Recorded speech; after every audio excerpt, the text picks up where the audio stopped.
Well, hey there, and welcome back to the Driven Woman Entrepreneur Podcast. This is your host, Diane Wingert, and today we're going to be talking about making changes in your small business. If you are talking to other small business owners as often as I am, then you are probably hearing a whole lot of people talking about pivoting, rebranding, changing their business model, changing their marketing strategy, changing their niche, their target market for all kinds of reasons. I'm hearing people saying they feel like burning their business down and starting all over. People are talking about starting a second business, and if it outperforms the first, letting the other one go. People are talking about just throwing the towel in and looking for a job, and so many other things. So I know it's not just my little corner of the world. I know there are a lot of small business owners who are struggling, and even some who are succeeding and still talking about making a change. So I want to dig into all of that, because if you're thinking about making a change, and it might be for all the right reasons, let's make sure you've thought of the things you need to think about before you get that party started.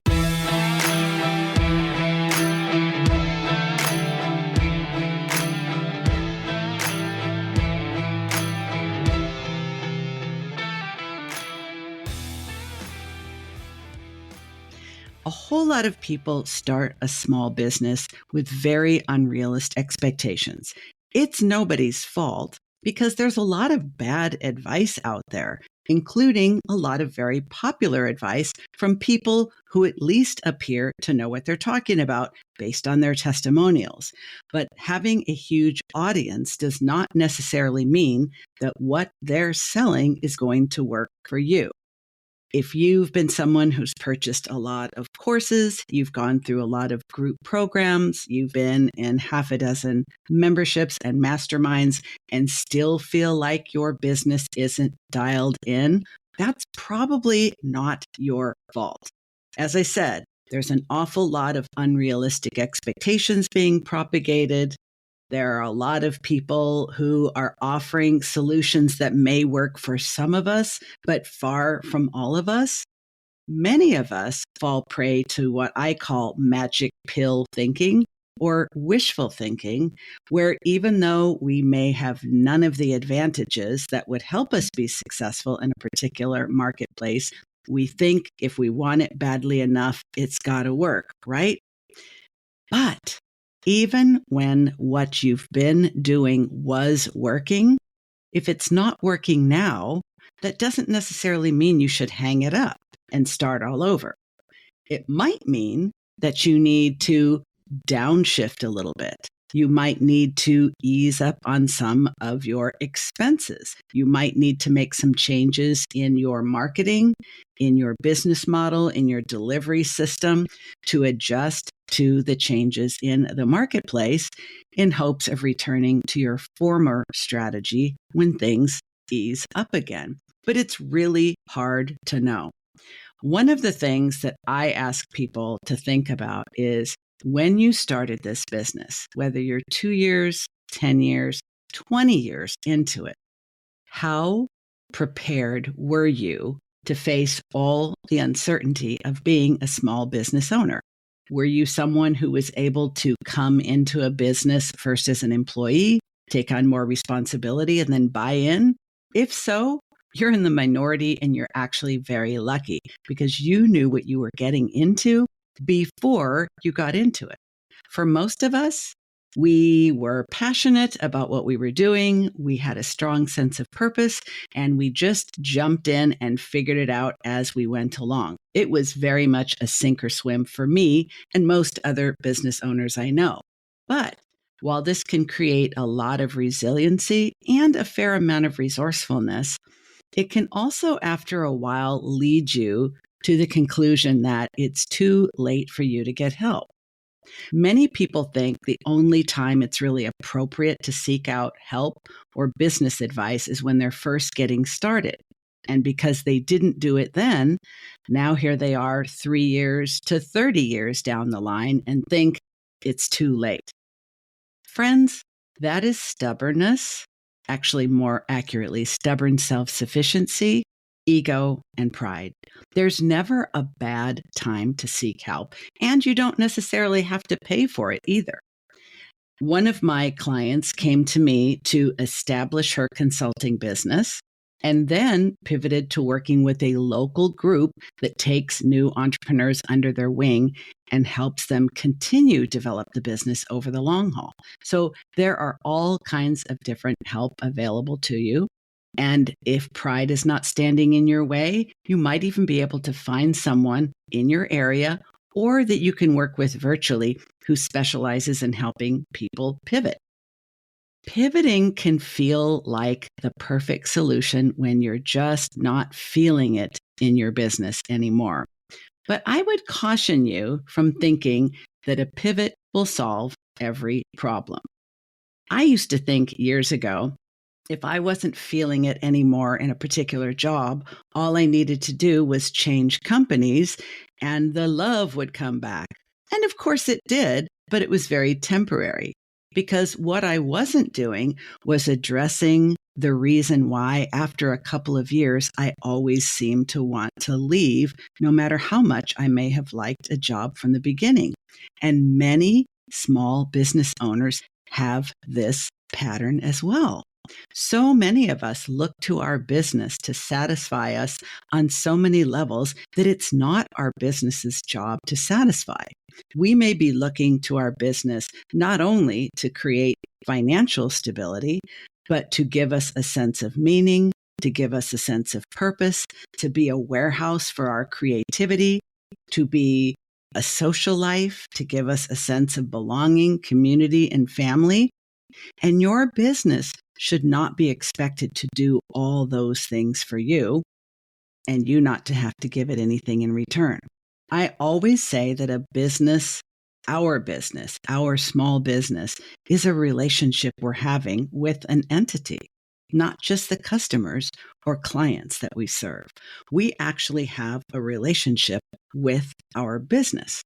So when we get to the point where the business is feeling like it's boring to us, or we're thinking maybe we'd like a little side business, or we're thinking maybe we would break up with our business if something better came along. These are the very same patterns that many of us had in romantic relationships and when we were working in the job market. What it comes down to is sooner or later, you may encounter something in your business that is unpleasant, uncomfortable, and you don't actually know how to solve. But I promise you, and I am someone who knows this from real experience, burning your business down, pivoting, rebranding, changing your business model, bringing in a partner is not automatically going to change things for you. Because very likely there is something uncomfortable that you've been avoiding. And it will persist once you change your business model or pivot to a new market. Not right away, though. And that's what's so tricky about this kind of thing, because when we have a persistent pattern of starting a business, at first everything goes great. Then after a while, it becomes harder and harder to get leads. It becomes more difficult to convert leads to customers, or we're only able to stay at a certain level and we want to grow beyond that. Maybe all of our expenses are becoming more expensive, but our price point won't budge. What do we do? Well, maybe all we need to do, and I'm putting all in air quotes, maybe all we need to do is fix our money mindset. Isn't that tempting? Isn't it tempting to just think all we need to do is buy somebody's money mindset course, fix our problems with money, double or triple our rates as we hear certain people on the interwebs telling us to do, and everything will suddenly be fixed? I don't think so. I think the things that we really need to be looking at are, is a pivot enough? And based on what? What makes us think that a pivot or a rebrand is going to be enough? What kind of itch are we trying to scratch, really?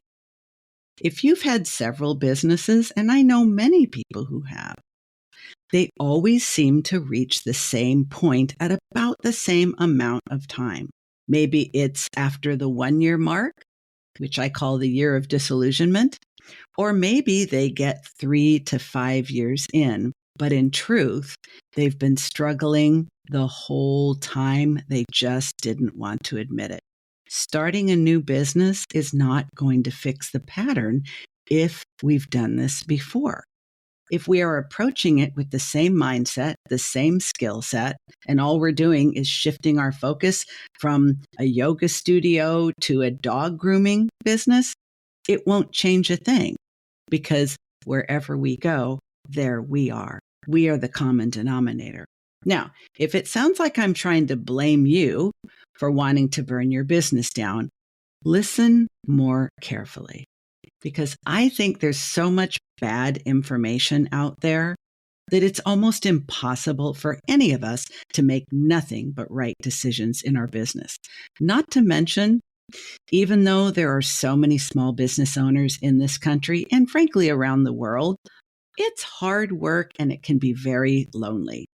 Many people who start a small business tend to have this entrepreneurial spirit, and part of that entrepreneurial spirit can be a reluctance or a downright resistance to looking for help, to asking for help, to even identifying that we might need help.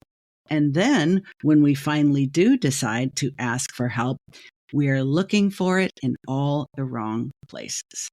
Why? Because we waited so long, we reach a point of feeling truly desperate, and then almost any kind of feedback looks like the right idea. So if I could do everything over, if I could start all over from the beginning of my first business, some of the things that I would have been paying attention to then, had I known, and I'd like you to pay attention to now, especially if you have been feeling the urge to pivot, rebrand, change things up, put two businesses in competition with each other and figure out which one's going to win, or look for a job after having been self-employed for a few years. I want you to look at these things instead. 1, did you start this business with unrealistic expectations? It's okay to admit it. It is okay to not only admit it, but to forgive yourself. Even if you had a gut feeling that what you were being promised was way too good to be true, it's okay. Most of us start a business with somewhat unrealistic expectations, just like most of us start relationships of all kinds with somewhat unrealistic expectations, from romantic partnerships to having a kid to starting a biz bestie relationship, and the list goes on. But what I want you to look at, if you did have unrealistic expectations, were there places where your intuition was telling you something different than what you did?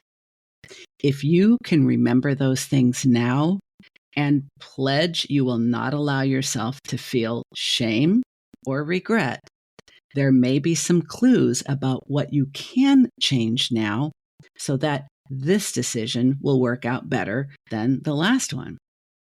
Also want you to pay attention to the fact that sometimes things work great for a period of time and then they don't. You still love the business. You still love the market. You still love the niche. You're still satisfied with the type of clients. And you genuinely would love for things to keep on going, but they're not going as well as they were. This is not time to burn things down, my friend.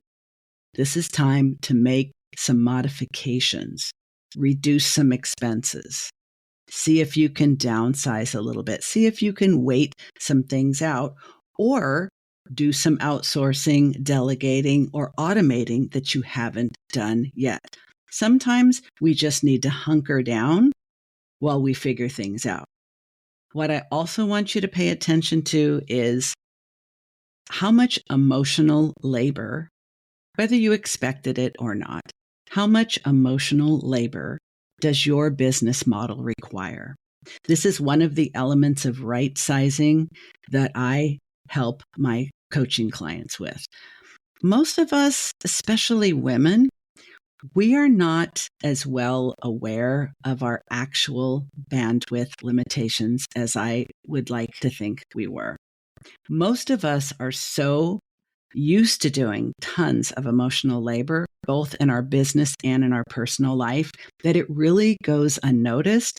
But in my opinion, it's one of the number one reasons why we are at risk for burnout. The other reason is boundaries.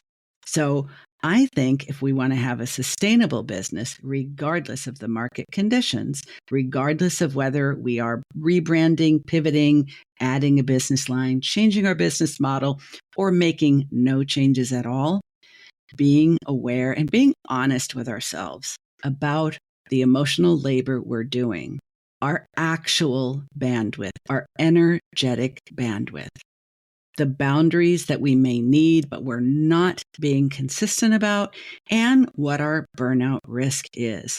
Because here's the thing. If you've been in business since before the pandemic, I think it's pretty fair to say your business circumstances have changed in the last 3 years. Many business owners I know, in addition to having to face changes in the marketplace, are having difficulties they didn't have pre-pandemic with labor shortages, labor costs, and not to mention having to learn how to homeschool their own children while they're running a small business. This is no small thing. Many people are finding themselves with changed circumstances because they had a business partnership and their partner decided to move in another direction. So now it's up to them. Many people who started a business pre-pandemic thought they were going to lose the business during the pandemic and are still fighting to get their financial footing back to a solid place. Every one of these things has an impact. If you've had an illness, if you've had an accident, if someone close to you has passed away, if you've lost a pet, as much as you'd like to think you are a total badass, and trust me, I love to think of myself as a total badass, just having a dog bite a couple of weeks ago really kind of trimmed my sails.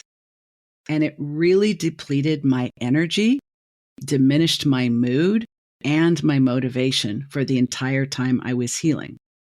I did have to have stitches, and it was a little more complicated than a simple dog bite. But suffice to say, I wouldn't consider that major trauma by any means.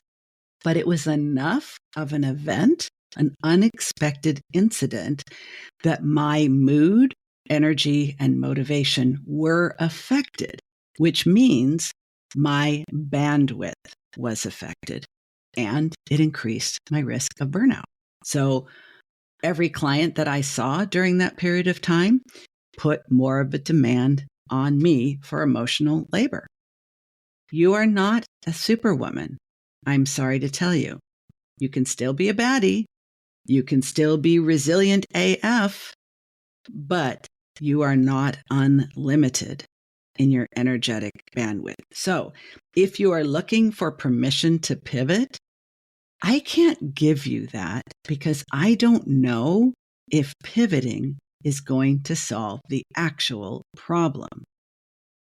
It's very tempting when we're feeling tired, when we're feeling burned out, when we're feeling like we just can't get that sense of passion back for our business.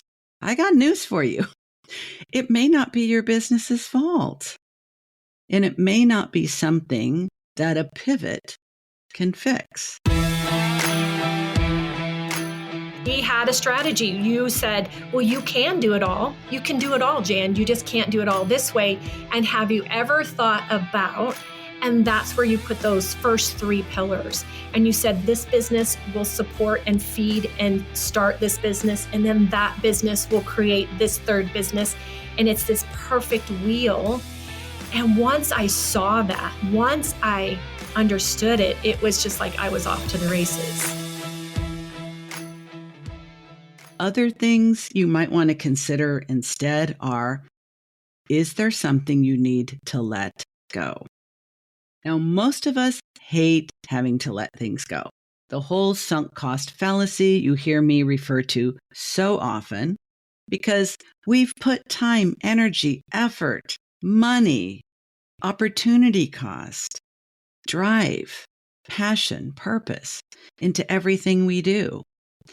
And when we have to let it go, either because it isn't working, because it's no longer working, or because even if it is working, it is not serving us to continue doing it, it is hard. I don't know anyone that finds throwing a sandbag over the side to let their hot air balloon get more lift to be easy, especially if it involves other people. I spent some time growing a Facebook group. I never felt like I did a good job running it, but I did put time and energy into developing it. And I thought about closing it down for at least 6 months before I finally did. It was really a non-event when it happened. Nobody cried. Nobody grieved. I don't think anybody even missed it, including me. But because I had spent time developing it, I didn't want to let it go. I thought it meant I'd made a mistake. And I hated admitting that I had wasted my time, wasted my energy, wasted my focus on something that I later had to let go. But guess what? I needed to get over that mindset. And if you have had something in your business that you've had to let go of and you're still feeling bad about it, please create a ritual if you have to. Write all the reasons why you feel bad about it on a piece of paper, burn it up, and let it go. Because if you're doing something in your business that is weighing you down, that is eating up your bandwidth, that is consuming your emotional energy, you will not have it for the things that matter most. And the things that matter most are not showing up on social media. They're not creating content. They're not writing emails. What matters most is revenue generating activities like sales and service. Serving your clients, seeking referrals from your clients and other referral partners, and selling leads. Those are the things that you need to be energetically aligned with. You cannot be conserving your energy when you do those things because you spent it all on things that don't really matter.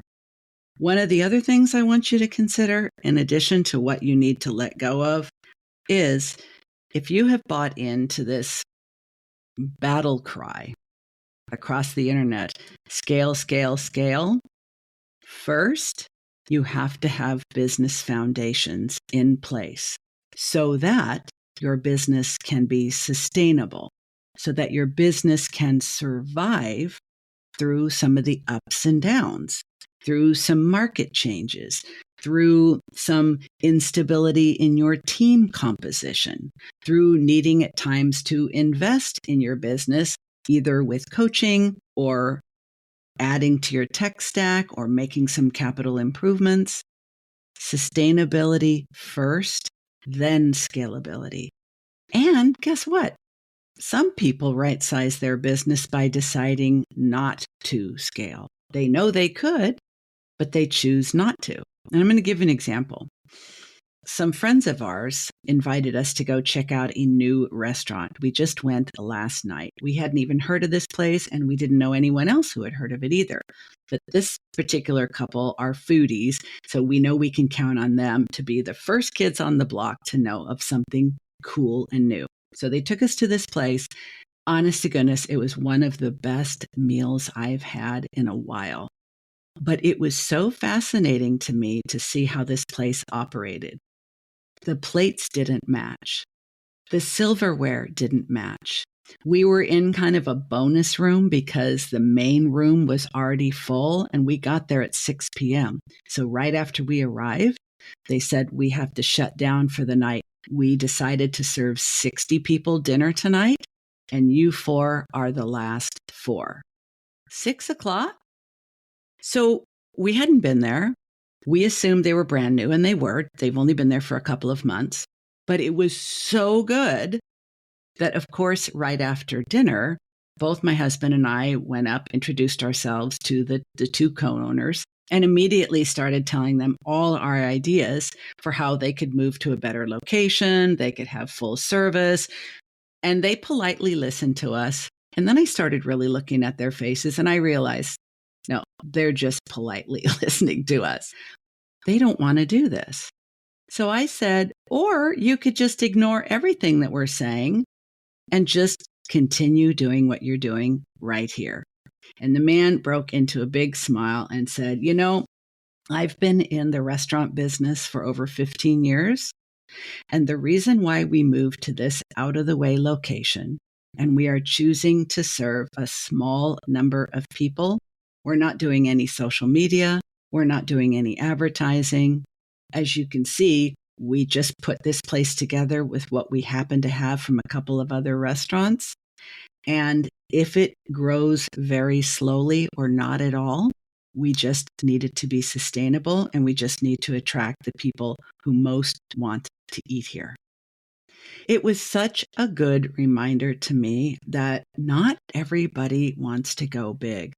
This man proceeded to tell us that over all the years that he's been working in the restaurant industry, in the last couple of years since the pandemic, he has found it nearly impossible to hire and retain staff.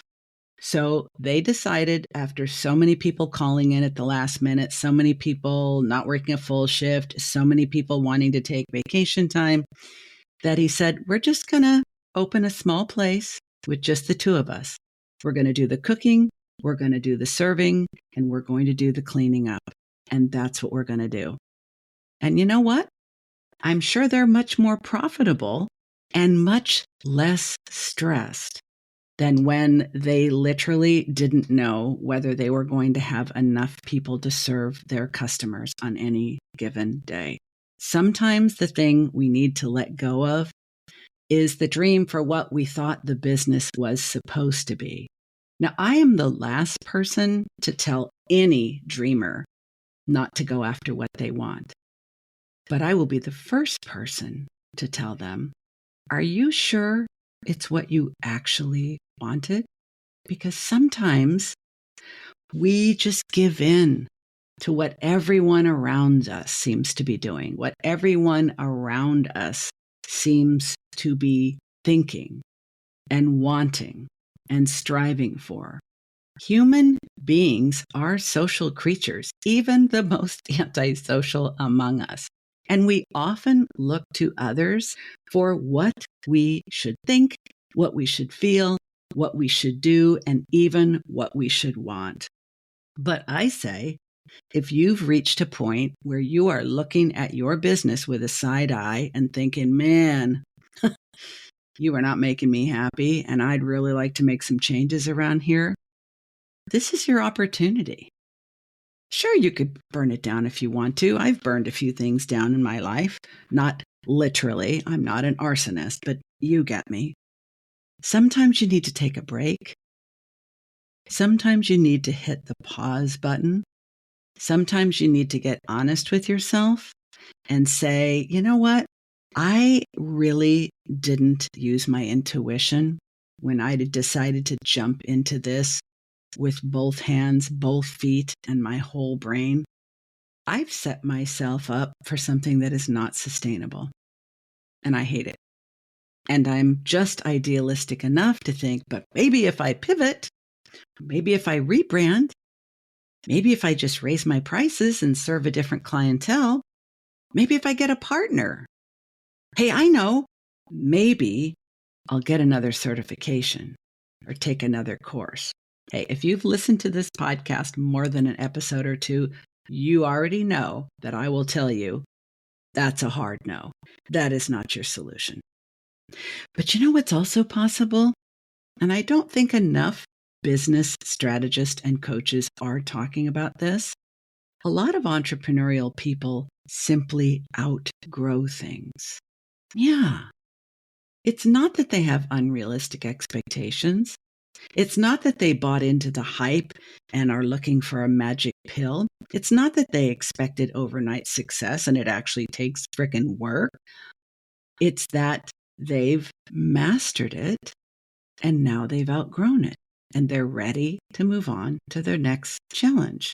If you are the kind of person who has a tendency to outgrow things, and if you think about it and you look back over your shoulder or in your rearview mirror, this has probably been a pattern throughout your life.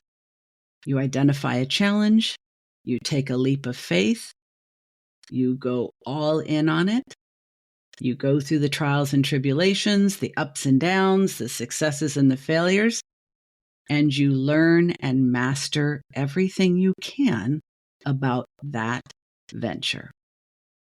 But it has nothing more to teach you, just more of the same. If that's you, you're more of the serial entrepreneur type, then it's perfectly okay to think about what would I like to do next. Doesn't mean you did anything wrong to begin with, but you don't want to impulsively make a choice about what to do now that isn't really going to do what you need it to. You might want to talk to somebody about a strategic exit. You could certainly talk to me about it. I've helped a number of people strategically outgrow their business without burning it to the ground. Because I'm also one of those people who has a tendency to outgrow things. So as we wrap up, these are the things I want you to ask yourself. If you're thinking about pivoting, rebranding, starting over, burning it down, or any other option than staying the course, I want you to pay attention to these things and ask yourself these questions. Did this feeling that you want to make a change come on slow or sudden? If it was slow, it's either because there's something uncomfortable that you've been avoiding. It may be someone that you need to let go of. It may be that you're continuing to work with a certain type of client that they strain you, drain you, deplete you, and you really should not be working with this type of client anymore, but you haven't done anything about finding a different type of client. If it came on suddenly instead of slowly, it's probably because something circumstantial has drastically altered your energetic bandwidth and you're just beyond your capacity right now. There are other ways to address that don't require you to change anything other than the way you're showing up and maybe letting some things sit for a while instead of trying to do everything right now. Take a look at your expectations. Let the unrealistic ones go. Take a look at your wishful thinking. Forgive yourself for indulging in it. Forgive yourself for listening to any and all bad advice. And pay attention to what your instincts and your intuition is telling you now. It should be kind of a quiet voice. It's not a raging one. It's not a bullying one. It's not an accusatory one. It's a little bit quieter, and you might need to get yourself out in nature to hear it. And if that doesn't get you there, then have a conversation with someone you trust who has your best interests in mind and is objective enough to tell you the things that is too hard for you to tell yourself. So is a pivot in your immediate future? I don't know. I have been thinking about a pivot for a while, to be quite honest, and this is one of the reasons I'm talking about it with you. But I've learned enough about myself to know that if it feels like it came on all of a sudden, changing my business is not going to fix it.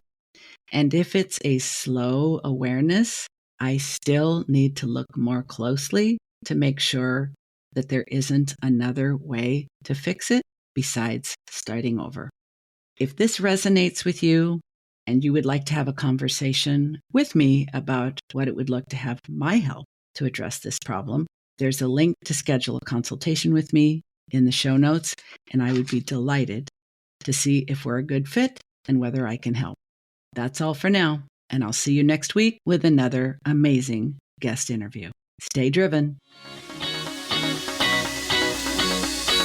Hey there, it's Diane, and I want to thank you for being a listener to the Driven Woman Entrepreneur podcast.